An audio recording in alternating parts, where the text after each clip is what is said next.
Halo everyone, kembali lagi di F-Movie bersama saya. Di video kali ini, kita akan membahas sebuah film yang berjudul The Devil Comes to Kansas City. Jadi persiapkan diri kalian, karena sebuah spoiler akan segera menemani Anda.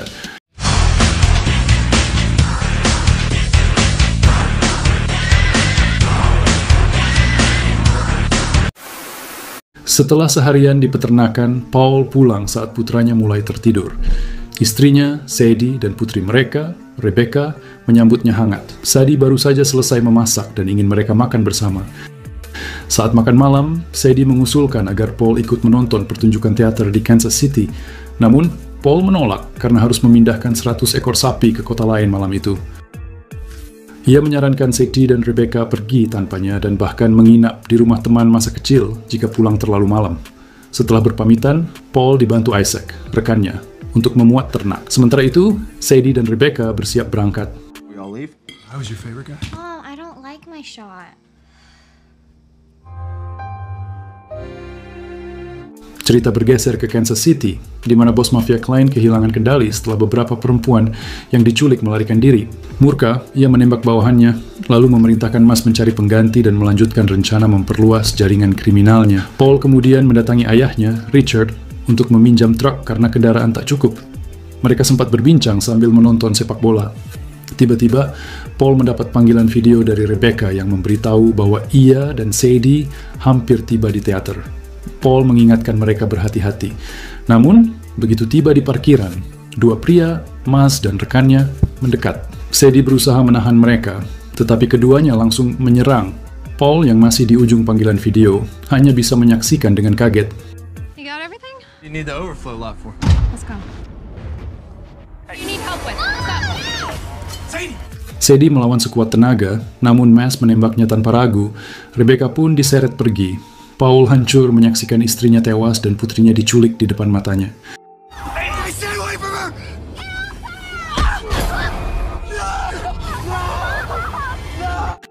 Richard segera menegurnya. Bukan waktunya menangis, saatnya bertindak. Ternyata Paul dan Richard bukan sekadar peternak, melainkan mantan tentara bayaran Amerika.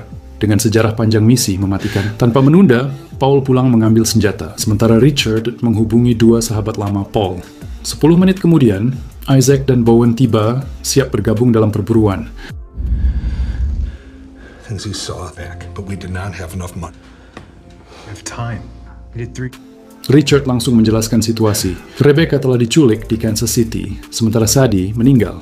Mereka harus membantu Paul untuk menyelamatkan putrinya dan mengejar orang-orang yang bertanggung jawab. Bowen sempat mengusulkan agar polisi dilibatkan, tetapi Richard menolak. Menurutnya, itu hanya akan memperlambat mereka. Tak lama kemudian, Paul kembali dengan perlengkapan. Ia bersikeras untuk tidak pergi sendirian. Namun, Paul meminta ayahnya untuk tetap tinggal karena faktor usia. Ia akan menghadapi ini bersama Isaac dan Bowen yang langsung menyatakan kesediaan mereka. Come back. Ketiganya kemudian berangkat menuju Kansas City. Kehidupan peternakan yang damai seakan berakhir, berganti dengan jalan berbahaya yang menanti di depan. Sementara itu, dua anak buah Klein membuang tubuh Sadie di tempat terpencil tanpa meninggalkan jejak. Rebecca sendiri terperangkap di ruangan gelap bersama Mas dan seorang wanita lain bernama Lauren. Melihat Rebecca yang masih muda, Lauren merasa iba dan berusaha menenangkannya.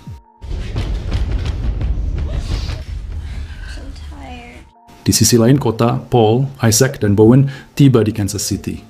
Langkah pertama mereka adalah memeriksa area sekitar teater. Tempat terakhir Paul melihat keluarganya. Ingatan tentang kejadian malam itu membuat Paul semakin bertekad. Saat menyusuri sekitar, ia bertemu seorang badut yang mencoba memanfaatkan situasi. Namun setelah didesak, badut itu akhirnya menunjukkan arah menuju tempat parkir yang dicari.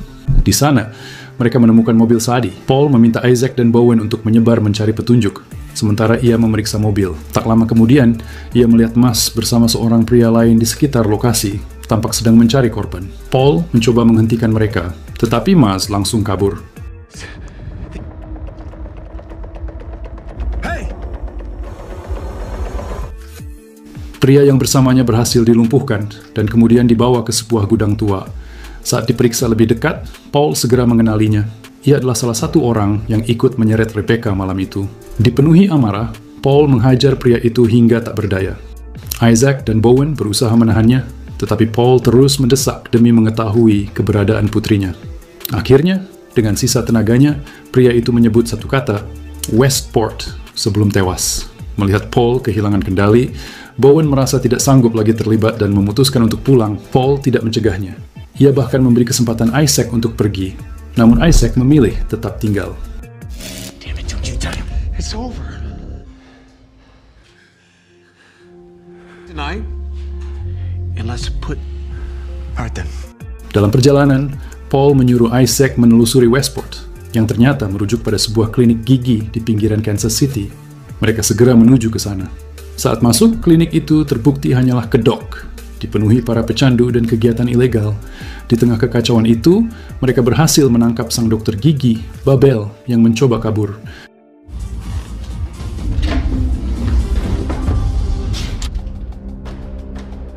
Who are you? I'm looking for... Paul menunjukkan foto Rebecca dan menuntut jawaban. Di bawah tekanan, Babel mengaku bahwa Rebecca ditahan di Claim Printing Factory, sebuah percetakan yang dijadikan pusat perdagangan manusia dan penyelundupan. Babel juga mengungkap bahwa ia mendapat bagian keuntungan dari operasi tersebut. Paul lalu memaksanya ikut menunjukkan lokasi, namun begitu mereka keluar, anak buah Claim sudah menunggu. Dalam kebuntuan, Paul mencoba menggunakan Babel sebagai sandera, tapi Klein, bos mereka, hanya menertawakan dan memerintahkan Mas untuk menyerang. Bentrokan pun terjadi.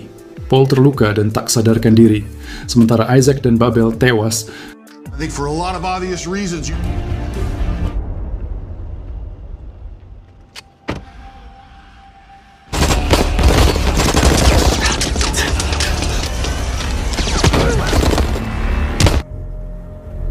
Setelah keadaan reda, orang-orang Klein membawa Paul untuk disingkirkan. Namun sebelum sempat dieksekusi, seorang musisi jalanan muncul dan melumpuhkan mereka. Ia kemudian membawa Paul pergi.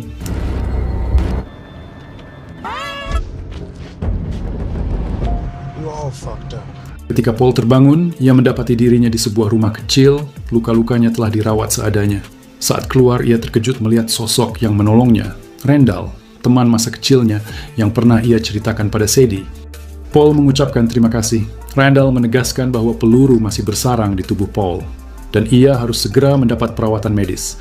Namun Paul menolak. Baginya, waktu terlalu berharga. Ia memberitahu Randall bahwa ia sedang memburu Klein, pria yang telah merenggut Sadie dan membawa Rebecca. There's no way. You mentioned that. And why'd you bullshit? Randall. Sebelum banyak bicara, Randall mendesak Paul masuk kembali ke dalam rumah, menjauh dari teriknya matahari. Di dalam, Randall tak bisa menyembunyikan rasa khawatirnya. Ia memperingatkan Paul bahwa menyerbu musuh dalam kondisi luka hanya akan berakhir sia-sia. Randall lalu bercerita bahwa ia mengenal seorang dukun bernama Kirk, pemimpin sekte lokal yang diyakini mampu menyembuhkan luka hanya dengan sentuhan. Meski ragu, Paul akhirnya setuju. Pancakes are ready. Mereka pun pergi menemui Kirk yang menjalankan tempatnya di sebuah bar dengan penampilan nyentrik, jauh dari kesan mistis. Setelah mendengar kondisi Paul, Kirk bersedia membantu, namun dengan syarat Paul harus berjanji bergabung dengan kelompoknya. Paul setuju, asalkan itu dilakukan setelah ia menyelamatkan Rebecca dan menuntaskan urusannya dengan Klein. Kirk menerima perjanjian itu dan menepati janjinya. Dengan satu sentuhan, luka Paul terasa pulih dan tenaganya kembali. Now that I have your attention, boys. Well, Usai berterima kasih, Paul dan Randall segera bersiap melanjutkan misi. Randall menegaskan bahwa ia juga punya alasan pribadi untuk menghadapi Klein karena pria itu telah lama meresahkan Kansas City. Bersama, mereka menuju pabrik percetakan tempat Rebecca diyakini ditahan. And then your existing. Don't thank me yet. Setibanya di sana, mereka melihat penjagaan ketat. Tanpa perlengkapan memadai, mereka terlebih dulu mencari pedagang senjata lokal untuk bersiap. Paul mengecat wajahnya sebagai tanda tekad, sementara Randall menyelinap melalui sisi belakang. Beberapa saat kemudian, Paul melancarkan serangan, melumpuhkan penjaga satu demi satu hingga berhasil masuk ke kompleks. Sementara itu, di dalam pabrik, Rebecca jatuh sakit dengan demam tinggi. Lauren, wanita yang juga ditahan bersamanya, berusaha menolong dengan meminta penjaga membawa obat. Namun obat yang diberikan justru membuat keadaan Rebecca semakin lemah. Baby? No! No, no, no. No, she's a baby. Marah, Lorin membentak penjaga itu. Ia melawan, merebut senjatanya lalu melarikan diri. Di luar, ia berhasil melumpuhkan beberapa penjaga sebelum mencuri mobil dan kabur. Sementara itu, Randall sudah menyusup ke dalam pabrik dan menghadapi para preman dengan gitar yang selalu dibawanya. Di sisi lain, Paul berhadapan langsung dengan Maz. Pertarungan mereka berlangsung sengit, hingga akhirnya Paul berhasil menguasai Maz.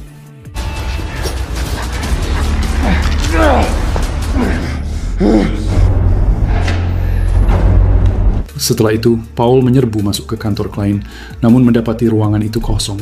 Dengan penuh emosi, ia berteriak menantang Klein keluar. Tak lama kemudian, Klein muncul dan menembak kaki Paul. Dengan senyum mengejek, ia memuji tekad Paul, namun kemudian menjatuhkan kabar pahit, Rebecca sudah tidak ada.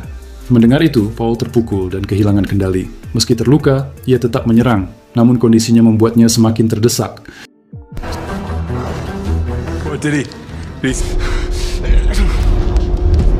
Move, bitch! Saat Klein hampir menghabisinya, sebuah tembakan lain terdengar. Klein roboh, tertembak dari belakang oleh Randall. Don't give me.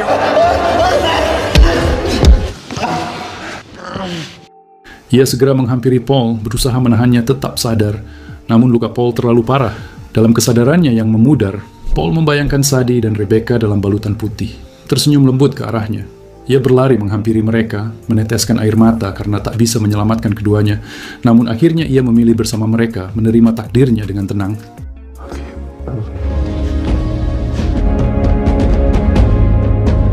Randall hanya bisa menatap sahabat lamanya yang telah pergi, dipenuhi rasa kehilangan. Dengan langkah berat, ia meninggalkan pabrik itu, membawa duka yang mendalam. Film pun akhirnya selesai, benar-benar ending yang begitu mengagumkan.